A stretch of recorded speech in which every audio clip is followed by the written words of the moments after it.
Parivahan app തട്ടിപ്പിലെ Malayali ബന്ധം അന്വേഷിക്കാൻ police. പിടിയിലായവരുടെ ഫോണുകളിൽ കണ്ടെത്തിയ കേരള നമ്പറുകൾ കേന്ദ്രീകരിച്ചാണ് അന്വേഷണം. സഹിൻ ആന്റണി നൽകും ഇതുമായി ബന്ധപ്പെട്ടുള്ള വിവരങ്ങൾ. Sahin, good morning. എങ്ങനെയാണ് നിലവിലെ അന്വേഷണം? Good morning. രണ്ട് പേരാണ് പരിവാഹൻ ആപ്പുമായി ബന്ധപ്പെട്ട് പിടിയിലായ UP സ്വദേശികൾ. മനീഷ് കുമാർ സിംഗും ഒപ്പം തന്നെ വിശാൽ സിംഗും. ഈ രണ്ട് പേരെയും ചോദ്യം ചെയ്തുകൊണ്ടിരിക്കുകയാണ്.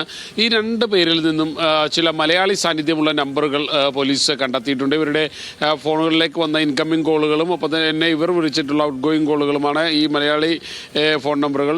ഇത് കേന്ദ്രീകരിച്ചുകൊണ്ടാണ് പോലീസിൻ്റെ അന്വേഷണം നടക്കുന്നത്. പരിവാഹൻ തട്ടിപ്പിനിരയായ ആളുകളുടെ നമ്പറുകളും ഒപ്പം തന്നെ വിവരങ്ങളും ഇവർ ശേഖരിച്ചത് എങ്ങനെയാണ് എന്നുള്ളത് പോലീസ് അന്വേഷിക്കുകയാണ്. ഇതിൽ മലയാളികളുടെ ഇടപെടൽ ഉണ്ടായതായി തന്നെയാണ് പോലീസിന് മനസ്സിലാക്കാൻ കഴിയുന്നത്. ഈ വിവരങ്ങൾ തന്നെയാണ് പ്രതികൾ നൽകിയിട്ടുള്ളതും.